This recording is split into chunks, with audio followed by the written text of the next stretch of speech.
क्या आप बहुत मारपीट तक करते थे बच्चों के साथ? और मुझे पता आयु जालिम इतनी नफरत ले रहा मेरे लिए अपने दिल में। तो क्या आपका बेटा ऐसा कर सकता है कि नहीं कर सकता?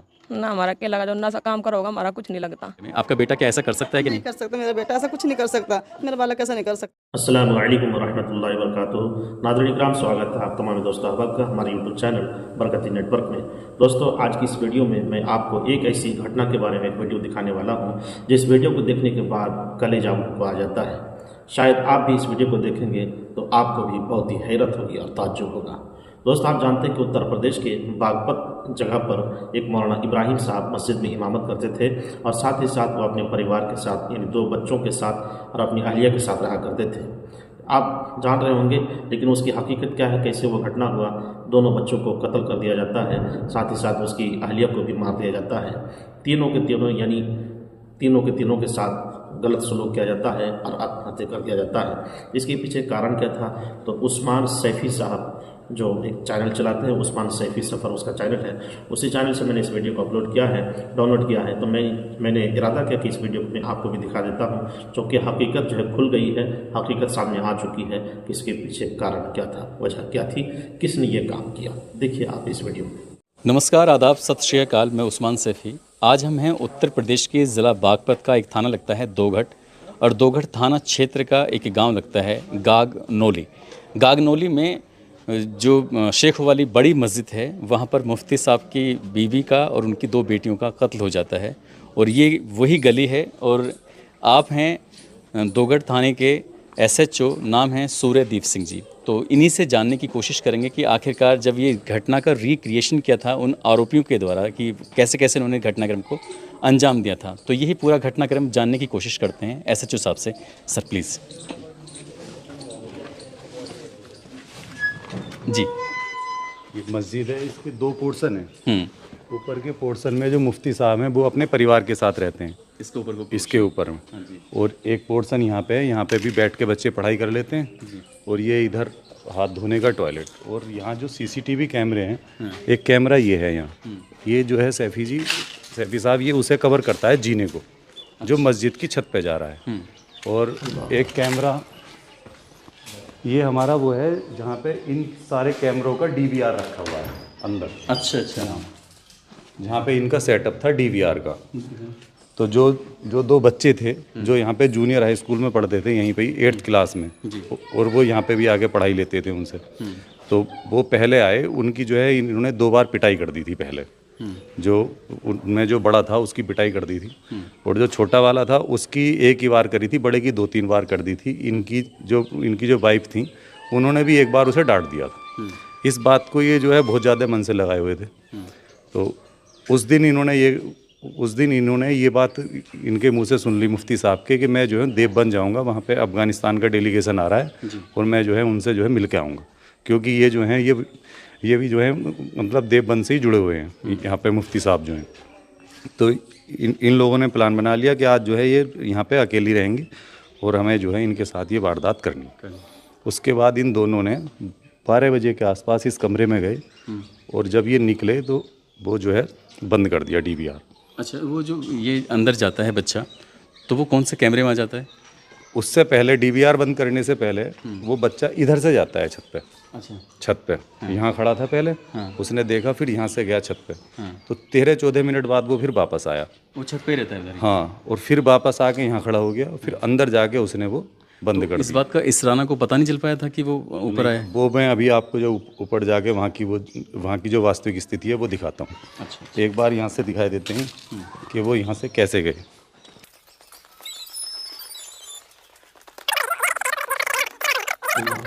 ये दो जीने हैं। हाँ। जो इनमें बड़ा था वो इस जीने से आया। अच्छा। और यहाँ से बच्चे भी कूद जाते हैं, इससे ईंट लगनी थी। जब हमने सीन रिक्रिएट किया तो 4 ईंट गिर गई। यहाँ से उसने चढ़ के देखा कि यहाँ उनका मौलवी साहब की फैमिली रहती थी उधर, मतलब इधर की। बस यहाँ पे पैर के देखो, आप देख लोगे आगे तो यहाँ तक ये है। तो बहुत वो नहीं है, ये है वो कमरा। अच्छा, इसका इस सामने जो आप कमरा दिख रहे हैं, दरअसल इसी कमरे में मुफ्ती साहब की बीवी, ये मस्जिद का हुजरा है। यहाँ से आप दिखाने की कोशिश करना, ये हुजरा है जहाँ पर मौलवी साहब रहते थे। इसमें एक कमरा है, लेटरिन, बाथरूम, बाकी सब चीज़ें हैं। और यही वो जगह थी, क्योंकि आसपास की जो दीवारें हैं वो लगभग सामान्य से कम थोड़ी सी ज़्यादा हैं। अगर कोई आदमी खड़ा हो जाएगा तो शायद बाहर के लोगों को किसी को दिखाई भी नहीं देगा। और इसीलिए वो जब लड़का आता है तो इस जगह से आता है, सामने इस जीने से होता हुआ। यहाँ आने के बाद उसने इस जगह पर जो ईंटें रखी हुई हैं यहाँ पैर रखता है और ये देखता है झांक कर कि वो क्या कर रही हैं। लेकिन अंदर दरवाज़ा बंद था और इसी के अंदर दरवाज़ा खुला था। उसने देख लिया कि वो सो रही हैं अपने बच्चों के साथ। हाँ। तो उसके बाद वो गया वापस। हाँ। और उसने नीचे जाके वो जो है सीसीटीवी कैमरे की जो जहाँ डीवीआर रखी वहाँ से उसे स्विच ऑफ कर दिया उसे। अच्छा, यहाँ पहले जो 14 मिनट उसने यहाँ रैकी करी पूरा। हाँ। कि वो कहीं जाग रही हैं, फ़ोन वोन तो नहीं चला रही या कुछ है। तो जब उसे पक्का हो गया कि वो अंदर सारे बच्चों के साथ सो रही हैं तो वो 13-14 मिनट पे यहाँ आया नीचे। और उसने सीधे जाके वो कैमरा बंद कर दिया। इस ऊपर जाने और आने का उसके पास कोई जवाब नहीं था। उसने सबसे शुरू में कहा कि मैं ऊपर मिस्त्री जो है उनसे बात करने गया था और उस दिन मिस्त्री थे ही नहीं ऊपर कोई काम चल रहा है क्या? हाँ हाँ, बोल इतनी सारी ईंटें पड़ी हैं। तो उस टाइम काम चल रहा हो। उसने कहा कि मैं जो है ऊपर गया था मिस्त्री से बात करने, लेकिन ऊपर कोई मिस्त्री था ही नहीं। ये दूसरा जीना है। जीना। और उसके बाद वे गए, एक लड़का उसने यहाँ से उठाया अलमारी से एक हथौड़ी, ये जो अलमारी है यहाँ से उसने हथौड़ी उठाई, यहाँ रखी थी एक हथौड़ी। राज मिस्त्री जिस विसोली से चिनाई का काम करते हैं, एक कन्नी होती है, एक विसोली होती है, एक तरफ धार होती है और दूसरे वो हथौड़ी जैसा रूप होता है। तो वो विसोली इस जगह पर रखी हुई थी। यहाँ से वो विसोली उठाई जाती है। उठाने के बाद फिर यहाँ से ऊपर की तरफ ये जीना है।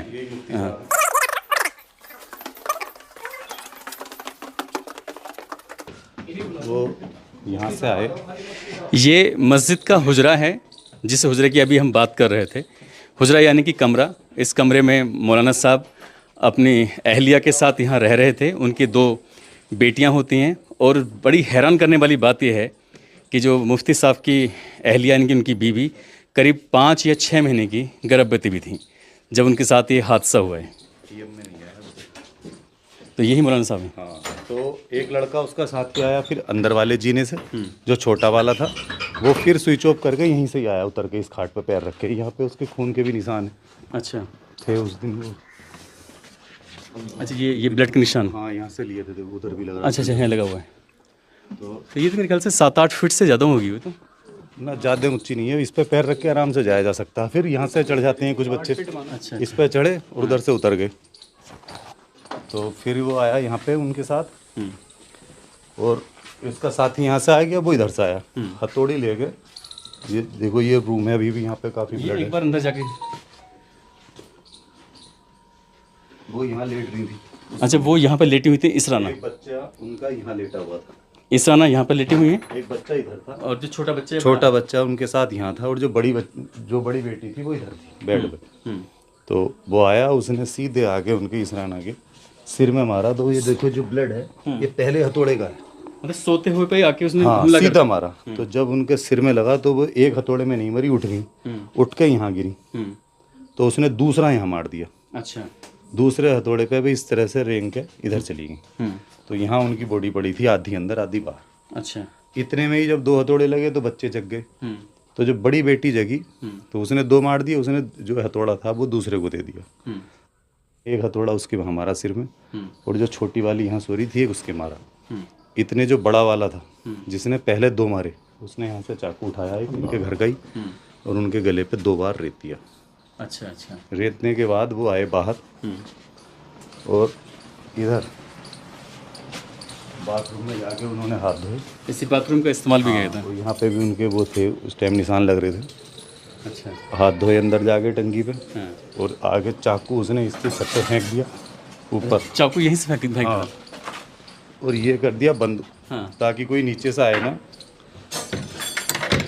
इस तरह बाद में जो बच्चे आए थे 6, वो लगातार इस दरवाजे को पीट रहे थे। हाँ, वे इसे पीट रहे थे। फिर वे बच्चे भी यहीं से आए हैं। उन्होंने देखा है जो इनके स्टूडेंट हैं, बच्चे यहाँ पे जो पढ़ रहे हैं। हाँ। तो वो भी फिर यहीं से ही आए, इधर से ही। और ये दोनों फिर यहाँ से इस पे रख के पैर, वो जो निशान लग रहा है उधर की तरफ रख के पैर चढ़ के। और एक जना जाके एक जना तो गया कपड़ों पे कलफ लगवाने और एक जने ने जाके कबड्डी खेली। नीचे जो वो गया, दूसरा एक चीज़ रह गई, तो उसने जो हथौड़ी अलमारी से उठाई थी वो उसने इस जगह गिरी। आ जाओ आपको बता दो।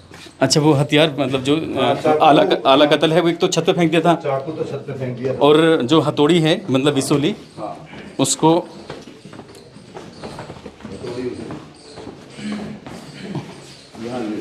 उसको यहाँ पर उसने डाल दिया। अच्छा, इधर इसके अंदर फिर उसी की निशानदेही पे उसको बरामद कर लिया। हाँ, वो पूरा सीन रिक्रिएट किया है, उसकी वीडियो है, मैं दिखा दूंगा आपको। और उसके बाद वो जो है यहाँ से चले गए। फिर ये है मुफ्ती साहब बता देंगे। उसके बाद आए 2 बजे, और 2 बजे आके उन्होंने ही फिर ये CCTV ऑन करा। एक बात मैं फिर से रिपीट करना चाहूँगा, अगर वो CCTV कैमरे ना लगे होते तो क्या ये जांच इसी दिशा में चलती जिस दिशा में है? नहीं, बिल्कुल नहीं। फिर क्या करते हैं? फिर तो बहुत ज़्यादा मुश्किल हो जाता। और खुद इनसे पूछा था मौलवी साहब से हमने, तो इनका भी शक उन बच्चों पे नहीं था। हाँ, एक दो महीने पहले इनकी यहीं के रहने वाले एक आध व्यक्ति से जो है मतलब झड़प हो गई थी, तो उसी का नाम ये बता रहे थे कि भाई मेरा तो किसी से कोई मतलब नहीं है, मैं तो दीन ईमान की पढ़ाई पढ़ाता हूँ यहाँ। रो रहे हैं अभी भी, देखो। जाहिर सी बात है कि मेरा कोई ऐसा था ही नहीं कि कोई मेरे साथ इतना बुरा कर दे। लेकिन अगर वो कैमरे नहीं होते तो ये घटना इतनी जल्दी नहीं खुलती। लेकिन इनके जो ससुराल वाले हैं एकदम से उन्होंने तहरीर दी, और तहरीर में देने के बाद इन पे ही आरोप लगाया कि इन्होंने कुछ करा होगा, ये करवाया होगा। तो इस बारे में आपका क्या कहना है? थोड़ा सा इनका जो है इनकी जो मिसेस थी उनके साथ विवाद चल रहा था। 1-2 बार जो है इन्हीं के रिश्तेदारों ने बैठा के वो जो है इनका विवाद चल रहा था, उसे सॉर्ट आउट करा दिया था। तो उस टाइम उनके दिमाग में पहली बार ये आया कि भाई इतनी बड़ी दुश्मनी किसी को हो नहीं सकती मौलवी साहब से कि उनके बच्चे मारे और उनकी मैडम का वो जो है मर्डर कर दे। फिर मौलवी साहब के ऊपर पैसे रखे थे, उन्होंने भी जेवर पहन रखे थे, कोई किसी ने लिया नहीं कि लूट उट का कोई इरादा ऐसा था नहीं। कितने रुपए थे? जो मौलवी साहब ने बताया वो 55,000 रुपये बताए। अच्छा, 55,000 रुपये वैसे ही रखे थे, और उनकी पत्नी के कुछ जेवर थे वो भी वहीं पे ही थे सब। मतलब कोई लूट वूट हुई नहीं थी। तो उनका जो पहला शक गया तो यही लगा कि भाई अगर कोई वैसे आते बदमाश आते तो चलो कुछ ना कुछ लेके जाते, और हत्या करके गए हैं। और इनका विवाद चल रहा था तो इन्होंने ही शायद वो हत्या जो है अपने आप करी है या फिर करा दी है। आपने देखा होगा कि जिस तरह से पोस्टमार्टम की रिपोर्ट ये कहती है कि कम से कम 6 वार तो ऊपर किए गए हैं जी, और चेहरे पर, सर पर, और फिर चाकू से भी वार किया गया है। तो ये कहीं ना कहीं बहुत गुस्से की निशानी है जिससे पता चलता है। तो क्या इतनी ज़्यादा मारपीट होती थी इन बच्चों के साथ? नहीं, कोई नहीं। यहाँ पे पूछे, यहाँ पे और भी बच्चे हैं। मौलवी साहब ने कई बच्चों के यानी कि वही याद, क्या कहते हैं उसे, खतरी सिपरा, हाँ सिपारा, अगर किसी के याद नहीं होता है तो उसके संबंध में मौलवी साहब डांट देते हैं या फिर थोड़ी बहुत पिटाई कर देते हैं। कोई इतना ज़्यादा नहीं है कि केवल उन्हीं 2 बच्चों को कुछ कहा हो। यहाँ कितने बच्चे पढ़ते हैं यहाँ पे? यहाँ बच्चे भी पढ़ते हैं, बच्चियाँ भी, लेकिन अलग अलग पढ़ते हैं, लड़के लड़कियाँ। और लड़के लगभग 30-40 लड़के होंगे यहाँ पे, या ज़्यादा होंगे, यही बता सकते हैं सही। 100-150 बच्चे के आसपास बच्चे पढ़ते हैं, और लगभग सभी को डांटते भी रहते हैं मौलवी साहब, और सबको पढ़ाते भी हैं। कुछ इतनी बड़ी बात नहीं थी कि कोई इतना काम। उन बच्चों का जो फैमिली हिस्ट्री है वो क्या है? कोई बिल्कुल उनकी फैमिली हिस्ट्री सही है। वो एकदम मजदूरी करने वाले लोग हैं। और जो बड़ा वाला है उसके पिताजी बेंगलोर में जो है कपड़े की फेरी लगाते हैं, और जो छोटा वाला है उसके पिताजी भी वहीं लगाते थे, लेकिन फ़िलहाल वे यहीं गाँव में ही हैं, उसके सुभान के। एक चीज़ है कि गांव के लोग, मैंने देखा है, बातचीत की है, वो एकदम संतुष्ट हैं कि आपने जांच की है, वो बिल्कुल बढ़िया फेयर। लेकिन जब ये कहानी दूसरे लोगों तक पहुंचती है, ज़िले को पार करती है, प्रदेश को पार करती है, तो लोगों को लग रहा है कि पुलिस का कोई इंटरेस्ट है, पता नहीं क्यों ऐसा ये खुलासा किया है। अब उनके अपने अपने व्यूज़ हैं हर घटना को देखने के लिए, हर आदमी के अपने व्यूज़ हैं, वो अपने मतलब से इस चीज़ को देख रहे होंगे। लेकिन हमें तो जो फैक्ट आए सामने उसी के आधार पर कार्रवाई की है। खुद उनके माता पिता से भी उन बच्चों को मिलवाया है, उन्होंने अपने माता पिता के सामने भी एक्सेप्ट करा है। ग्राम प्रधान भी गए थे, कुछ और लोग भी गए थे, तो उन्होंने बताया था। फिर उन्होंने जज साहब के सामने भी जाके बताया सब। संभवतः ये शायद इंडिया के इतिहास में ऐसी चुनिंदा घटनाओं में से एक घटना होगी जब मस्जिद के अंदर किसी मौलवी साहब के परिवार का कत्ल हो जाता है। ये वाकई अपने आप में सोचने वाली बात है, लेकिन जिस तरह से घटना होती है और उसका खुलासा होता है तो वो बिल्कुल यकीन ना करने वाली बात थी। लेकिन जब पुलिस को CCTV कैमरे मिले और उसमें देखा तो CCTV कैमरे में एक लड़का है जो आता हुआ दिखाई देता है, और फिर से वो कैमरे ऑन होते हैं, शुरू होते हैं, क्योंकि उन्हें बंद किया गया था जब घटना हुई थी।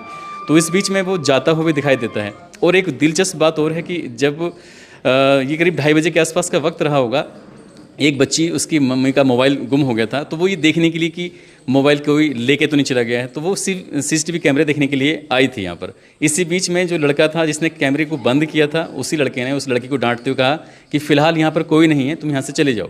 वो उस वक्त आया था उस सीसीटीवी कैमरे को शुरू करने के लिए। गाँव के लोगों से अगर हम बात करें, एक बार कैमरा दिखाने, तो गांव के लोग इस जांच को लेकर पूरी तरह से मुतमईन हैं, संतुष्ट हैं, सेटिस्फाई हैं कि बिल्कुल ठीक है। एक बार मैं मौलाना साहब से मिलना चाहूँगा और आपने टाइम दिया उसके लिए बहुत बहुत शुक्रिया, थैंक यू। दल्लुमान आपस में लड़क रही थी, अबू वो नहीं दे रही मुझे, फिर मैं दही से कुछ खत्म कर दिया। मौलाना साहब, जो भी जांच हुई है जिसमें 2 लड़के आए हैं, इन्होंने कत्ल किया है जी, तो गांव के लोगों से बात करते हैं, वो कहते हैं कि हाँ बिल्कुल यही बात है, इन्होंने ही किया है। लेकिन जब बात दूर तक पहुंचती है तो वो लोग यकीन नहीं कर रहे हैं, ऐसा लग रहा है जैसे पुलिस ने किसी इस मामले में कुछ खेल कर दिया है। आप क्या सोचते हैं, आप क्या मानते हैं? अब एक बात बताइए, योगी सरकार इतनी सख्त सरकार है, ये कुछ भी गलत नहीं होने देती। अब बताओ, और छोटे से अधिकारी से लगा गया बड़े अधिकारियों तक यहाँ सब मौजूद थे और सबने एक अंक की जांच करी। अब हम दूसरी बात करते हैं, जब आप देवबंद में गए हुए थे तो वहाँ अफगानिस्तान के विदेश मंत्री आए हुए थे, आप उनके स्वागत समारोह में पहुँचे थे। हमारा उससे कोई लेना ताल्लुक नहीं था जी, आप हम उसकी नहीं हंस सके थे।